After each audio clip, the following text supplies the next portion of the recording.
We should slow down. Okay.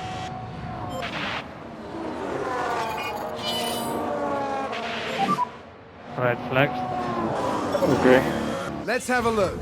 Let's have a look here. This was the Aston Martin. That crash is terrible news for the team.